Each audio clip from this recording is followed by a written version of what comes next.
Program Nuha Muslimat Seri 2 2025 kali ini. InsyaAllah, kita akan buka program kali ini dengan bacaan umum kitab Al-Fatihah. Program Nuha Muslimat Seri 2 2025 kali ini. Yang berbahagia, InsyaAllah, kita akan buka program kali ini dengan bacaan umum kitab Al-Fatihah. Program Nuha Pertahanan Nasional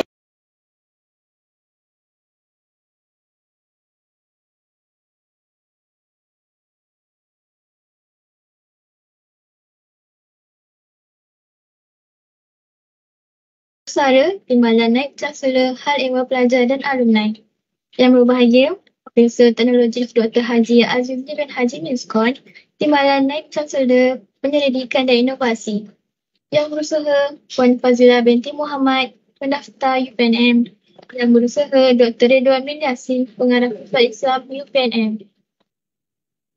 Barisan Pengurusan Tertinggi Universiti, Pegawai Kanan Universiti, Pegawai Kanan Akademi Latihan Ketenteraan. Dato-dato, Profesor-Profesor, Doktor-Doktor, Puan-Puan, Puan-Puan yang dirahmati Allah sekalian. Assalamualaikum warahmatullahi wabarakatuh dan salam sejahtera. Selamat datang ke webinar program Nuha Muslimat Seri 2 2025 Anjuran Pusat Islam UPNM. Dengan kerjasama Unit Latihan dan Kompetensi Pejabat Pendaftar UPNM. Syukur Alhamdulillah, kita diberikan kesempatan dan ruang bersama-sama mengikuti program ini bagi menambahkan lagi ilmu pengetahuan dalam kehidupan seharian. Yang berbahagia, Datuk serta para hadirin yang dirahmati Allah. Sebelum memulakan program pagi ini, majlis ingin memperkenalkan terlebih dahulu penceramah jemputan pada kali ini. Penceramah kita ialah Yang Berusaha Dr. Azila binti Abdul Sattar, merupakan Pegawai Perubatan di Pusat Kesihatan Universiti Pertahanan Nasional Malaysia. Yang berbahagia, Datuk serta para hadirin yang dirahmati Allah. Program webinar pada kali ini akan bersiaran langsung melalui saluran Microsoft Teams serta Facebook laman rasmi Pusat Islam UPNM. Para hadirin diminta untuk mengisi borang penilaian program yang telah disediakan oleh pihak urus setia di ruangan chat Microsoft Teams serta Facebook pada akhir program ini. Yang berbahagia, Datuk serta para hadirin yang dirahmati Allah, tanpa melengahkan masa lagi, majlis dengan segala hormatnya menjemput Yang Berusaha Dr. Azila binti Abdul Sattar untuk menyampaikan ceramah yang bertajuk Puasa dan Kesihatan. Dengan segala hormatnya dipersilakan. Dan kesihatan.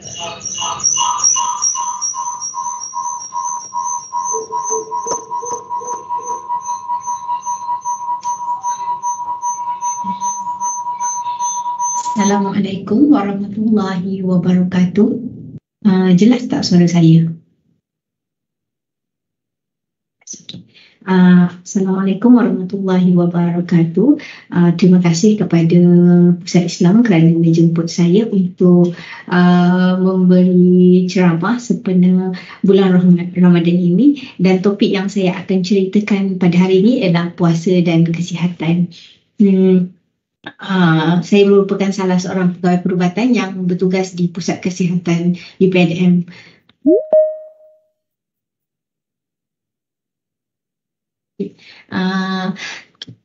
Terlebih dahulu, sebelum saya masuk kepada topik puasa dan kesihatan dengan lebih mendalam, saya ingin berterima kasih kepada salah seorang staf kesihatan, kepada Afika, Cik Afika, kerana menyediakan slide saya yang kelihatan sangat cantik pada hari ini. So kita start dengan puasa. Puasa daripada segi bahasa bermaksud menahan.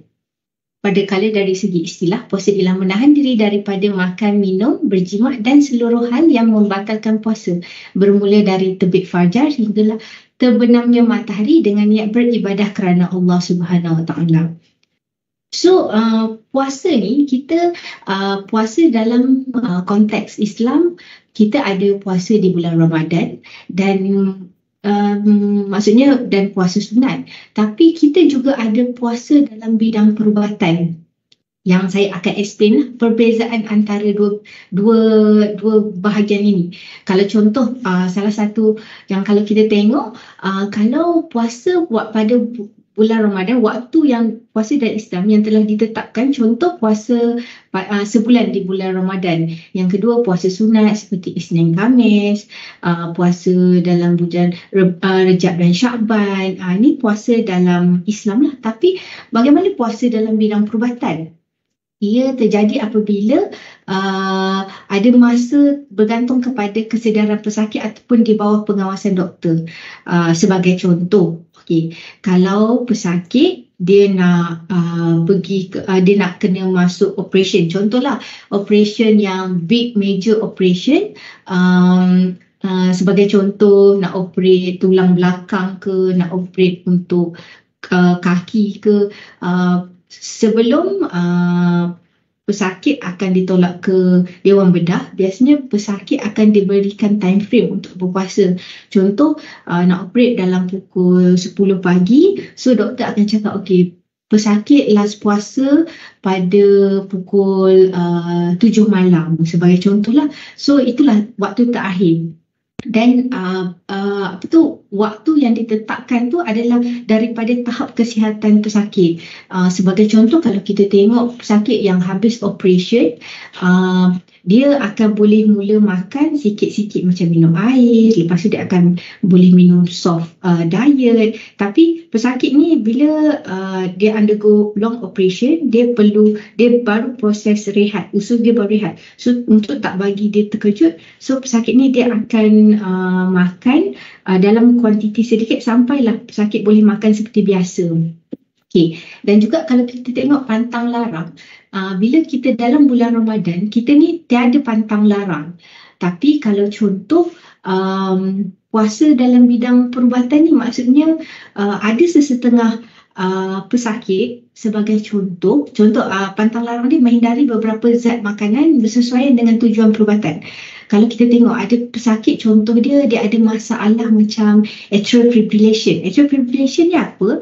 Dia punya nadi tak sekata. Kalau kita pegang nadi kita, pesakit jantung ni dia special, nadi dia tak sekata. So dalam setengah pesakit macam ni ada beberapa jenis ubat lah, indikasi. Dan ubat yang macam contoh warfarin. Warfarin ni ada sesetengah makanan ataupun sayur hijau yang tak digalakkan pasien ni ambil kerana dia akan alter bacaan riza INR. So untuk setengah pesakit, even maksud puasa dalam bidang perubatan ni, pesakit tu tak digalakkan mengambil benda tu sebab benda tu akan menyebabkan mudarat. Dan tujuan bila kita berpuasa dalam Islam ialah mengharapkan ganjaran pahala daripada Allah Subhanahu Wa Taala dan dilakukan dengan senang hati. Maksudnya bila kita masuk Ramadan ni, kita dah bersiap sedia. Even daripada Rejab, Syakban, kita dah menunggu nak masuknya Ramadan sebab benda ni kita biasa buat setiap tahun. So kalau untuk bidang perubatan, kita biasa puasa supaya dia punya tujuan ialah sembuh daripada penyakit dan cuma satu pesakit akan tertekan sebab dia perlu pantang beberapa makanan lah. Kalau contoh pesakit yang bila dia kena puasa, contoh dia NS, dia nak undergo big operation ke, ataupun pesakit yang macam contoh dalam sakit yang seperti intestinal obstruction, iaitu usus dia ada problem. Maksudnya ada ketumbuhan ke apa ke, maksudnya yang menyebabkan intestinal obstruction, maksudnya usus tu tak boleh, najis tu tak boleh berjalan seperti biasa, yang menyebabkan mudarat kepada pesakit. Dalam kes-kes macam ni, biasa doktor akan suruh pesakit untuk berpuasa untuk bagi menyebabkan usus ni tidak berfungsi secara maksimum lah. So bila usus tak berfungsi secara maksimum, so benda tu ni tidak akan memudaratkan pesakit sampailah kita buat certain prosedur yang boleh riliskan obstruction pada pesakit tu, barulah pesakit boleh makan seperti biasa lah. Tapi untuk makan seperti biasa pun mengambil tempoh lah. Maksudnya setengah pesakit dia kena minum air dulu, lepas tu soft diet, lepas tu barulah dia start slow-slow untuk makan, dan benda tu ambil masa lah. Dan kalau kita tengok macam sesetengah pesakit yang macam stroke, patient stroke, dia tak boleh makan makanan soft diet yang dia punya tahap kesedaran tak normal seperti biasa. So dia bergantung kepada susu sahaja setiap 3 jam macam tu. Dan puasa dalam Islam pelakon biasanya dilakukan oleh orang sihat, dan keringanan diberikan kepada wanita hamil, wanita yang menyusukan anak, dan orang tua yang tidak larat berpuasa. Tapi kalau dalam bidang perubatan, dia dilakukan atas arahan doktor untuk menghadapi penyakit bahaya. Okay, next. Kita masuk kepada keistimewaan. Sebelum saya menceritakan manfaat puasa ni dalam sudut perspektif kesihatan, suka saya untuk menceritakan supaya bila kita niat sahaja aku berpuasa kan kerana Allah, maksudnya lillahi ta'ala, semoga keistimewaan bulan puasa ni, kita sebagai orang Islam kita akan mendapat fadilatnya. Salah satunya ialah menghalang diri daripada api neraka. Kalau kita tengok daripada sebuah hadis yang direkodkan oleh Ahmad, Nabi Muhammad SAW menyatakan puasa dapat menghalang diri daripada api neraka. Selain itu, dalam sebuah hadis lain, daripada Nabi SAW berpesan, sesiapa yang berpuasa 1 hari, Allah Subhanahu Wa Taala akan menjauhkannya daripada api neraka sejauh 70 musim, which is daripada hadis direkodkan oleh Al-Bukhari dan Muslim. Dan sebagaimana yang kita tahu, puasa ini jugalah iaitu pintu menuju ke syurga. Puasa sebagai satu syafaat, banyaklah. Maksudnya dalam bulan Ramadan kalau kita mengimarahkan, maksudnya setiap hari mengaji, dan dia juga boleh dijadikan sebagai penebus dosa-dosa lah. Maksudnya bangun malam, solat malam. So fadilat dia terlalu banyaklah, punca kebahagiaan di dunia dan akhirat. Mulut orang yang berpuasa lebih harum daripada kasturi, doa kita akan diterima dan pahala yang tidak terbatas lah. Okay, next kita akan masuk, kita straight terus masuk kepada manfaat puasa daripada segi kesihatan lah. Kita masuk yang pertama, bagusnya puasa ni sebab kita puasa daripada subuh sampai maghrib. Kita bangun sahur, makan makanan yang berkhasiat seperti biasa, dan kita ada masa lebih kurang 12 jam, 6 ke 12, 13 jam kita bagi kita punya usus organ dalaman untuk berehat. Dan kelebihannya, macam contoh pesakit yang ada masalah kolesterol, dia boleh mengurangkan bacaan kolesterol, which is kolesterol ni dia ada 4 komponen. Total kolesterol, kolesterol baik, which is kalau kita tengok kolesterol baik ialah dia ada kolesterol baik, which is HDL, dan dia ada kolesterol jahat, which is LDL, dan juga TG. 4 komponen ni daripada research yang was done lah, kalau kita tengok dekat NCBI, research regarding puasa, fasting dan juga bacaan kolesterol, dalam masa sebulan, banyak result menunjukkan kolesterol jahat LDL, which is penurunan dia adalah signifikan dan HDL dia semakin naik. Dalam sudut bacaan kolesterol ni, yang kita nak bacaan kolesterol baik ni dia naik lebih daripada 1.2% dia naik, dan LDL ni dia turun kurang daripada 2.6. Yang tu bacaan yang kita kata bagus, dan jumlah kolesterol dalam badan ialah kurang daripada 5.2. Kenapa? Bahayanya kolesterol ni, kalau contoh ada setengah pesakit lah, bila kita datang ke klinik, ke pusat kesihatan, boleh buat rutin check up setiap tahun lah, ikutlah. Mula-mula kita akan tengok bacaan, doktor akan consult lah. Bila bacaan kolesterol kita meningkat, biasa doktor akan suggest untuk kita lifestyle modification. Maksudnya kita jaga pemakanan, kita exercise, kita maksudnya exercise, jaga pemakanan untuk turunkan kolesterol lah. In the long run, kalau maksudnya dalam masa setahun, 2 tahun, 3 tahun, tapi bacaan kolesterol tak turun, tapi dia makin menaik, mungkin doktor akan suggest untuk start statin. Statin ni biasa start tengah waktu makan, waktu malam sebelum tidur. Statin ni berfungsi untuk pecahkan kolesterol jahat ni, dan dia akan back to normal lah.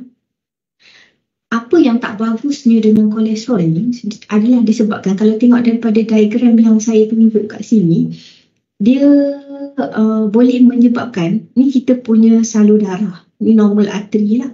Kalau tengok daripada sini slide yang saya share ni normal artery macam biasa.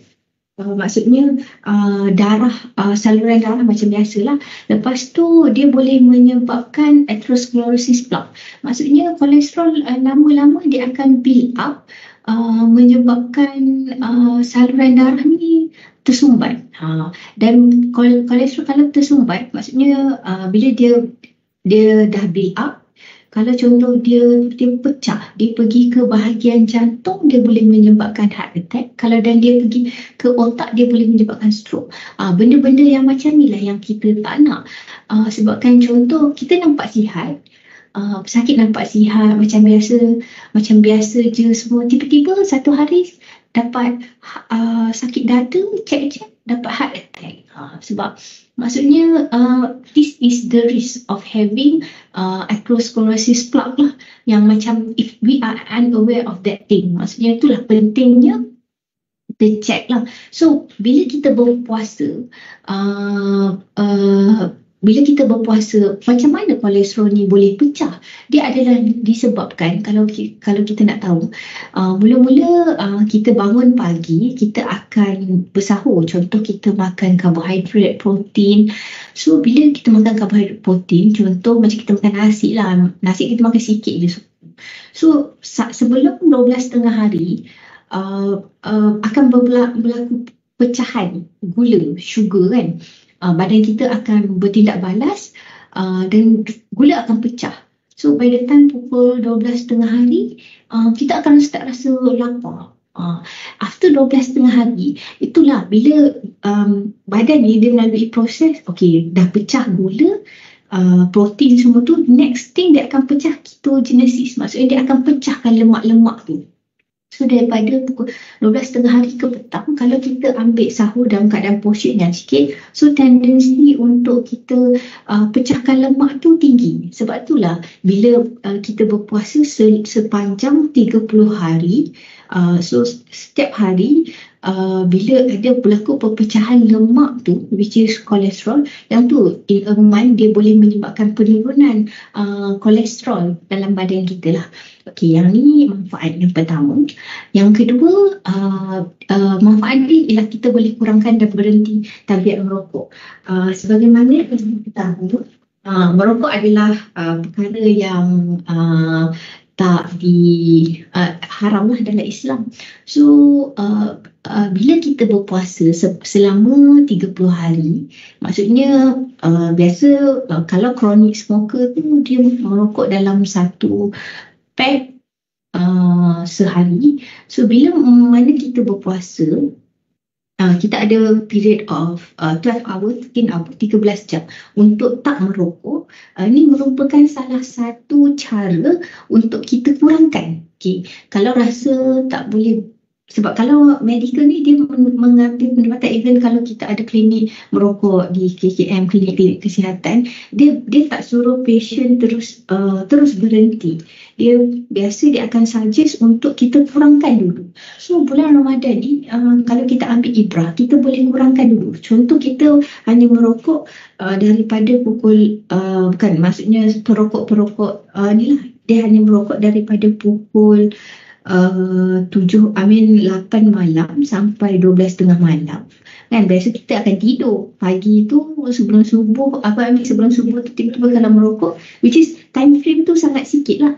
Waktu ni lah yang sebaiknya digunakan untuk kurangkan. So dalam masa bila habit ni kita dah biasa buat, kurangkan. So after Ramadan raya masuk Syawal, kita boleh teruskan benda tu. So lama-lama siapa yang rasa dia ingin berhenti merokok, bolehlah gunakan bulan Ramadan ni salah satu bulan yang mana kita niat nawai itu kerana Allah Ta'ala, sebab kita nak berhenti daripada tabiat yang tidak bagus ni. So kita bolehlah gunakan benda tu. Sebab kalau kita tengok merokok ni dia punya efek, kalau saya nak cerita pun memang tak bagus lah. Kita sendiri tahu yang merokok ni boleh menyebabkan penyakit jantung, merokok ni boleh menyebabkan sakit paru-paru, chronic lung disease. Dia punya keburukan tu memang banyak lah. Berbanding dengan kebaikan tu, memang dah terbukti kalau kita tengok research tabiat merokok. Even kalau merokok, bukan merokok rokok saja, even zaman sekarang terkenal dengan vape. Waktu ni lah kalau kita nak kurangkan vape tu, boleh lah, sebab setengah vape pun ada nikotin tu yang menyebabkan setengah orang addicted terhadap nikotin tu. Okey, yang ketiga, kelebihan juga ialah membantu proses pencernaan. Kalau macam kita biasa makan, diet yang sebaiknya ialah makan pada waktu pagi, which is pukul 8-9 pagi. Lepas tu kita akan makan pada pukul 1 tengah hari dan makan pada pukul 7 malam. 3 main dish ni, kalau kita tengok, kita punya proses, bila kita cakap proses pencernaan ni, badan ni, kita ada digestive system. Maksudnya proses pencernaan, maksudnya yang melibatkan hati, yang melibatkan perut, yang melibatkan usus kecil dan usus besar. Maksudnya bila kita dalam waktu berpuasa ni, kita bagi usus kita rehat. Dia maksudnya setiap tahun kita akan berpuasa, dan the best time untuk kita membantu proses pencernaan ni, sebab kita nak make it more efficient, adalah waktu bulan puasa. Sebab bila kita rest, bila kita berpuasa, kita akan bantu kita punya usus-usus ni untuk berehat. So bila kita bantu usus ni untuk berehat, so kita punya ada masalah buang air besar, ada masalah hati, masalah perut, setengah akan cakap lah, doktor kalau contoh bila waktu bulan puasa ni saya punya gastrik ni makin teruk. Sebab kan gastrik ni, saya ceritalah sikit, sebab gastrik dengan bulan puasa ni quite sinonim lah. So ada setengah pesakit akan datang kan, dia rasa pedih ulu hati. Saya cakap, ni gastrik sebenarnya. Saya nak kongsi tips sikit lah pasal gastrik ni.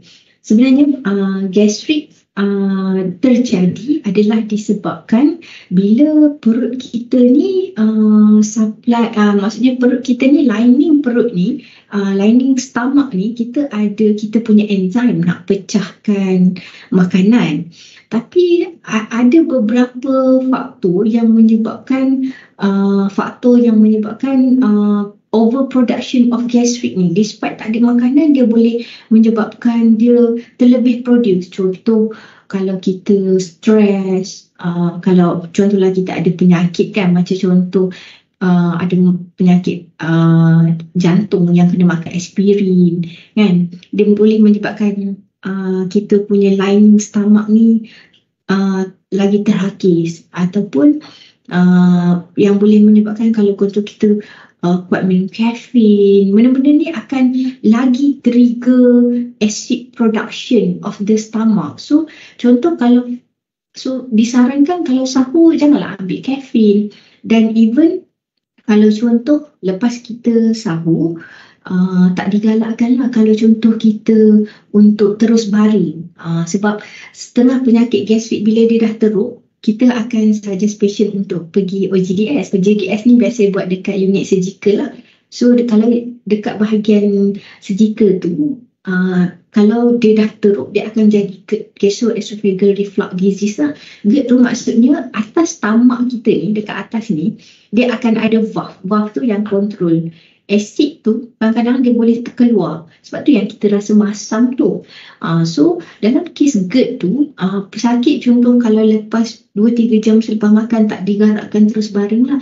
Betul duduk, berehat dulu. Dan pengambilan makanan yang macam contoh pedas-pedas, tak digalakkan lah.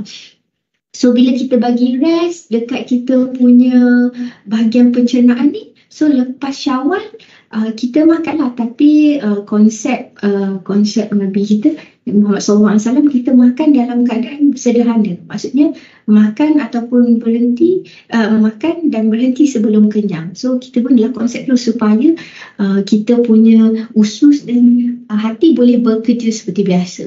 Yang ni daripada kita tengoklah manfaat berpuasa. Maksudnya manfaat kalau kita tengok puasa dalam masa 1 ke 2 hari, kadar gula menurun sehingga tubuh lemah. Puasa 3 ke 7 hari, tubuh mulai guna lemak sebagai tenaga. Which is yang itulah yang saya cakap tadi, ketogenesis. Dia pecah lemak kita. Sebab tu boleh jadi ada setengah orang dia aim untuk kurus kan bulan puasa kan, sebab pecah lemak kan. Dan puasa 8 ke 15 hari, usus besar, buah pinggang, hati mulai membuang racun, which is proses detox. Dan puasa 15 ke 30 hari, fungsi organ badan kembali kepada normal lah. Okay, next, yang ni yang paling ramai orang tunggu-tunggu dalam bulan Ramadan, turunkan berat badan. Sebab kalau kita tengok, okey, kalau bukan Ramadan pun ada setengah maksudnya kita lah manusia kan, kita ada masalah. Okey, even Asian dekat Malaysia, kita ada makanan yang sedap, kita ada benda-benda makanan-makanan yang sedap ni lah menyebabkan kita punya selera makan ni. So kadang-kadang kita ambil benda berlebihan, so kita punya weight ni kita dah fall under obesity, kita dah tak fall under BMI normal lah. Which is biasa kalau dah pergi klinik, biasa kita sembang je pasal berat badan semua bila pemeriksaan kesihatannya. So bila bulan puasa ni, setengah orang menunggu bulan puasa sebab waktu ni lah kita nak turunkan berat badan. Bila kita makan sikit bersahur, kita makan berbuka, untuk cukuplah untuk kenyang sahaja. So setengah bila ada berlaku proses ketogenesis, time ni lah boleh kita turunkan berat badan. Itulah kalau kita tengok manfaat ni, kalau contoh dia diaplikasikan juga. Macam contoh, kalau pernah dengar pasal intermittent fasting, IF kan, ramai staff yang start buat intermittent fasting. Intermittent fasting ni konsep dia puasa, maksudnya tak makan apa-apa dalam masa 13-14 jam. Maksudnya tak makan apa-apa, lepas tu nanti dia akan makan dengan satu main dish je, lepas tu nanti dia akan berpuasa balik. Konsep yang sama yang digunakan untuk turun berat badan ni, which is saya dah explain tadi kenapa possible untuk kita turunkan berat badan dalam bulan puasa. Okay. Then manfaat lain ialah kita boleh, waktu Ramadan ni, manfaat kesihatan lain ialah kita kurangkan stres dalam kehidupan. Kenapa boleh kurangkan stres? Kalau tengok bulan Ramadan ni, kita akan manfaatkan kita punya bulan Ramadan ni sebaik mungkin. Sebagai contoh, okay, kita bangun sahur, lepas bangun sahur biasa kita tak tidur dah. So kita akan siap-siap untuk, kita akan sahur, lepas tu kita akan solat subuh di awal waktu. So kita akan mengaji dahulu. So kita mulakan hari kita dengan benda-benda yang positif. Dan even waktu bulan Ramadan ni, setiap APJB lah ataupun Pusat Islam sediakan banyak program yang kita dengar, benda-benda positif. So, despite kita masih pergi bekerja seperti biasa, tapi beza ibrahnya bulan ni, setiap apa yang kita buat, maksudnya mengaji, pahala dia lebih banyak, kita puasa, benda tu pahala banyak juga. So, benda tu menyebabkan boleh mengurangkan stres lah dalam kehidupan kita. So, mungkin kalau yang ada tekanan darah tinggi, mungkin waktu bulan puasa ni, mungkin keadaan kita lebih tenang. Apa-apa kita akan ingat, okay, kita berpuasa ini soal kita kena bersabar semua-semua. So antara fadilat lainnya ialah boleh mengurangkan stres juga lah dalam kehidupan seharian di tempat kerja ataupun di rumah. Okay, next, fadilat lain ialah kita boleh mengawal kencing manis. Okay, dia macam ni, ada setengah pesakit kencing manis, dia akan bila di pusat di klinik kesihatan dulu, which is saya pernah attend pesakit kencing manis yang lebih advance lah, maksudnya dia on insulin, dia on ubat, dia punya bacaan HbA1c. HbA1c ni bacaan kadar gula untuk 3 bulan. Dia bacaan dia maksudnya dia untuk 3 bulan dia ambil average, kita tengok bacaan kencing manis dia kontrol ke tak kontrol. So ada setengah pesakit bacaan HbA1c more than 10. Kalau lebih daripada 10 tu biasa bacaan kencing manis tak kontrol lah. So bila pesakit yang macam ni, dia nak masuk ke bulan Ramadan, is a bit risky lah. Sebab apa? Contohlah, dia on insulin, bacaan kencing manis dia pula lebih 10 tak kontrol. So kalau pesakit macam ni, ada setengah pesakit kita memang akan menyarankan tak berpuasa, ataupun kita sarankan dia berpuasa tapi kita kena adjust dos insulin dia semua tu. Sebab kalau pesakit yang insulin, apa yang kita paling takut ialah simptom of hypoglycemia. Hypoglycemia ni apa? Ialah bila mana hypoglycemia ni bila bacaan gula kurang daripada 4. Okay, biasa yang kita cek dekat jari tu kan, bacaan dia kurang daripada 4. Dia akan simptom hypoglycemia macam kita berpeluh, kita rasa lapar, jantung kita rasa laju, kita susah nak concentrate, kita rasa selalu mengantuk. Tapi hypoglycemia ni tak bagus sebab dia boleh menyebabkan hypoglycemia koma, which is emergency punya case. Untuk pesakit yang kencing manis macam tu, dia biasa ada treatment yang memang khas, doktor akan explain betul lah. Tapi untuk pesakit yang ada kencing manis yang memang on ubat, boleh makan ataupun on diet control, HbA1c dia 7, 8, waktu ni lah nak kontrol, dia boleh kontrol kencing manis dia. Sebab kita cut our sugar intake untuk masa 12 ke 13 jam ni kita berpuasa, dan kita kurangkan pemakanan yang manis. Even waktu berbuka ataupun waktu sahur, portion nasi yang kita ambil tu adalah kadar yang mencukupi. Kalau kita tengok research pun cakaplah benda tu boleh menyebabkan HbA1c menurun lah dalam waktu bulan berpuasa ni. Cuma kalau contoh yang pesakit yang kronik, yang pesakit kencing manis, yang on insulin, yang memang HbA1c dia 10, apa yang kita risau dalam pesakit macam ni, bila doktor attend, kenapa kita risau? Sebab setengah pesakit macam ni, dia punya HbA1c tinggi, dia punya kadar sugar dia tu naik turun dia tu tak terkawal. Kita takut bila mana dia berpuasa, lepas tu dia buka puasa, bacaan tu terlalu tinggi, menyebabkan ada bacaan lah pesakit yang terlalu tinggi. Bila kita cek guna mesin, bacaan dia keluar HI. Kalau pesakit yang macam tu kena terus pergi emergency lah, sebab kita takut risk of DKA, diabetic ketoacidosis, which is benda ni emergency dan patut kena masuk ward lah. Sebab kan kalau DKA ni dia boleh lead to meninggal dunia lah, sebab kencing manis tak kontrol dan terlalu tinggi. So tapi untuk staf-staf pusat kesihatan yang banyak, staf pusat kesihatan dan staf-staf PNM yang banyak datang untuk cek dekat kencing manis dekat pusat kesihatan lah, mostly still under control, still banyak pesakit yang kita boleh berpuasa, dan waktu bulan puasa ni lah kita kena imarahkan. Makan ubat macam biasa, maksudnya kalau setengah pesakit makan ubat tu, dia still boleh makan waktu pagi dan waktu malam macam biasalah pengambilan. Sebab kalau dekat pusat kesihatan kita tak ada bagi pasien on insulin lah. Okay, next, mengawal nafsu. Okay, mengawal nafsu, kenapa saya menceritakan topik mengawal nafsu? Sebab manfaat bulan Ramadan ni, kalau kita tengok dalam surah Al-Baqarah, Allah berfirman, which is tentang tujuan berpuasa ni, wahai orang-orang yang beriman, diwajibkan ke atas kamu berpuasa sebagaimana diwajibkan atas orang-orang sebelum kamu agar kamu bertakwa. Dan even dalam hadis sahih Rasulullah SAW, bercerita daripada hadis riwayat Bukhari dan Muslim, dia cakap, wahai para pemuda, barang siapa di antara kamu yang mampu bernikah, maka nikahlah.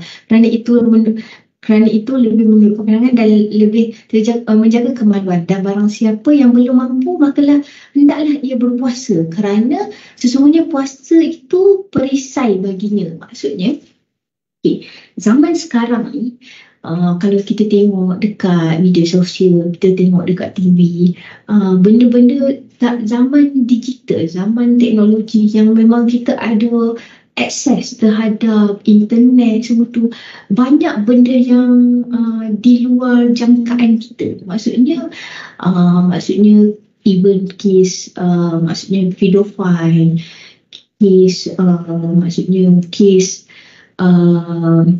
kes liwat lah, banyaklah benda-benda macam ni yang kita tengok, yang macam contoh ayah rogol anak, benda-benda macam ni, which is mengawal, which is dalam Islam tu sendiri, manfaat dia kelebihan berpuasa ialah mengawal nafsu.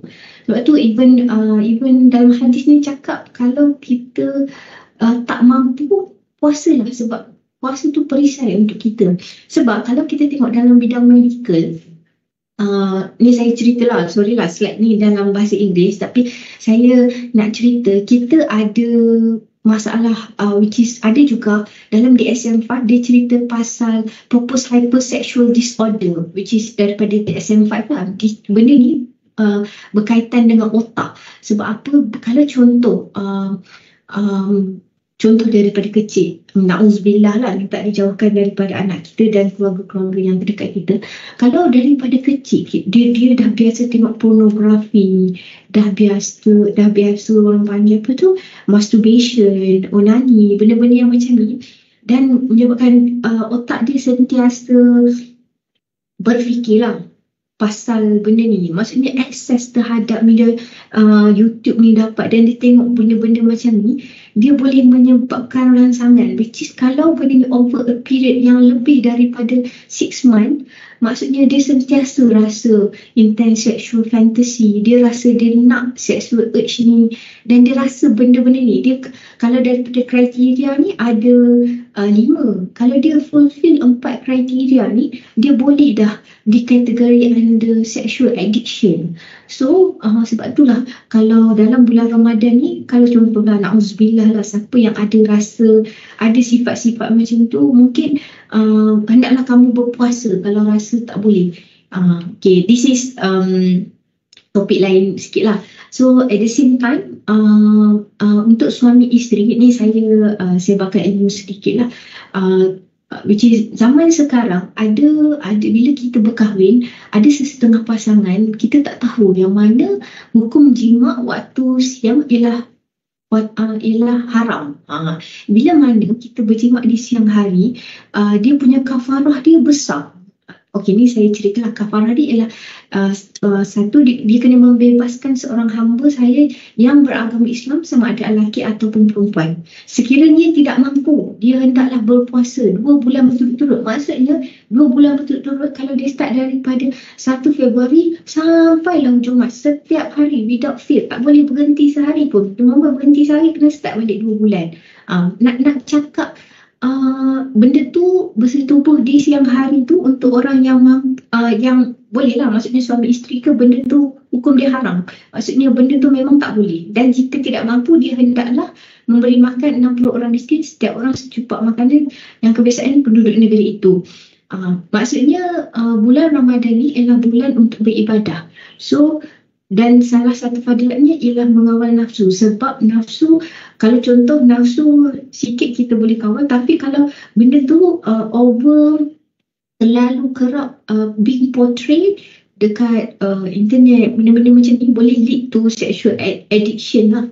Sexual addiction juga. Okay, ni slide saya yang terakhir. Okay, ni adalah tips-tips berpuasa secara sihat, which is kita sahur makanan yang berkhasiat. Contoh, kalau setengah orang dia makan portion nasi, kalau tak boleh makan nasi, mungkin kita makan oat. Oat ni is a fiber, dia boleh mengenyangkan dalam jangka masa yang sama. Contoh, kita makan buat overnight oat, letak buah semua tu, letak kurma, letaklah dalam 5 biji, 7 biji kan, kita letak dan makan benda tu.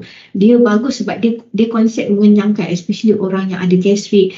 Kalau you rasa you punya gastrik teruk, so better you ambil makan, lepas makan makanan sahur, you ambil ubat untuk gastrik semua tu, dan even berbuka pun you ambil lah, sebab nak prevent daripada GERD. Dan bila tak sihat tu, kalau dah teruk sangat, bila kita tak sihat, teruk dan mudarat kepada diri, adalah disarankan untuk berbuka lah.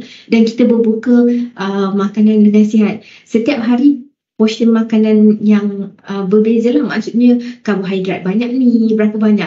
Kalau contoh kita tengok, kita boleh mengamalkan konsep suku-suku separuh lah. Berbuka dengan sihat lah. Maksudnya portion karbo kita 2 sendok nasi, sayur yang banyak, air. As long as benda yang sihat dan berhenti sebelum kenyang, insyaAllah okey. Dan mengekalkan hidrasi, minum air pun kita kontrol dan kita kekal aktif. Bulan puasa ni kalau rasa ada setengah kawan-kawan saya, dia aktif, dia berpuasa tapi dia kekal aktif tu, maksudnya lepas habis berbuka, dia orang akan pergi larilah. Ada setengah dia akan amalkan lepas sahur, ada setengah dia amalkan sebelum berbuka. Maksudnya even kalau tak boleh berlari pun, kalau dia brisk walk ataupun buat senaman dekat tempat kerja, maksudnya main yang stepper ke, buat yang kira macam zumba yang sikit-sikit, at least keluarkan peluh pun dah okey. Dia tak perlu sampai mudarat lah. Dan yang ketiga, pantau kesihatan individu berisiko. Contoh, kalau kita ada parents yang tak sihat, maksudnya ada ubat yang kecil manis, darah tinggi, so kita sebagai anak, kita pantau kesihatan. Even kita, kalau kita ada kecil manis, darah tinggi, kita kena make sure sebelum kita masuk Ramadan tu, kita mampu tak untuk berpuasa. Dan kita kena make sure kesihatan kita berada pada tahap yang optimum supaya kita boleh menjalankan fardu, sebab puasa ni is benda wajib dalam rukun Islam. So kita boleh masuk Ramadan tu dalam keadaan yang kita tak mudaratkan diri kita. Okay, saya rasa sampai situ saja mengenai kelebihan manfaat kesihatan pada bulan Ramadan. Kalau ada apa-apa soalan, boleh tanya. Okay. Saya pulang kepada moderator.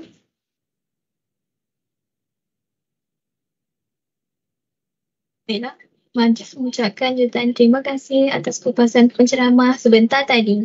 Mudah-mudahan segala intisari yang terkandung dalam ceramah yang disampaikan dapat kita sama-sama manfaatkan serta dapat kita jadikan sebagai satu platform untuk kita meningkatkan lagi ilmu pengetahuan dalam diri, terutamanya berkaitan dengan kupasan tajuk pada hari ini. Untuk itu, sebagai tanda kenal-kenalan, saya menjemput Yang Berbahagia Datuk Penceramah Jemputan serta seluruh hadirin sekalian untuk sama-sama kita mengambil gambar sebagai kenal-kenalan. Dipersilakan.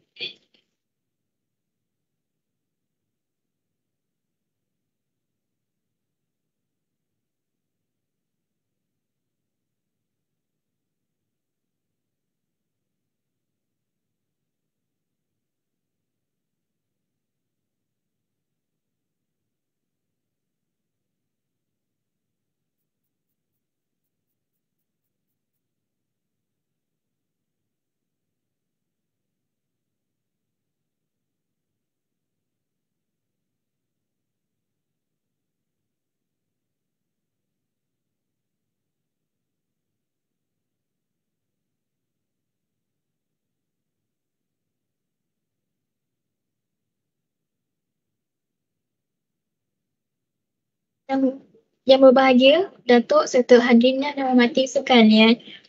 Dengan berakhirnya sesi fotografi sebentar tadi, maka berakhirlah program yang diadakan pada kali ini. Majlis sekali lagi melakukan ucapan penghargaan dan terima kasih kepada Yang Berbahagia Naib Chancellor Barisan Pengurusan Tertinggi UPNM, Pegawai Kanan UPNM dan ALK serta penceramah jemputan pada kali ini atas kesudian meluangkan masa serta hadir bagi menjayakan program yang diadakan pada kali ini.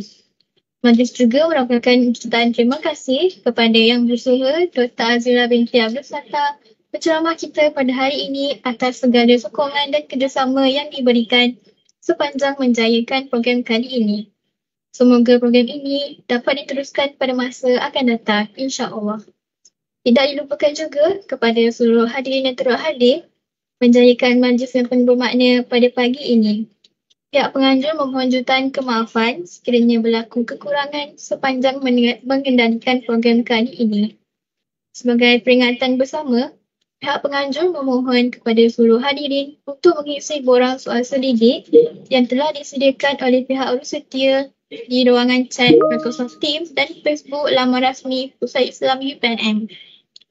Dengan ini, majlis diakhiri dengan ucapan wabillahi taufiq wa hidayah. Assalamualaikum warahmatullahi wabarakatuh dan salam sejahtera. Sekian, terima kasih.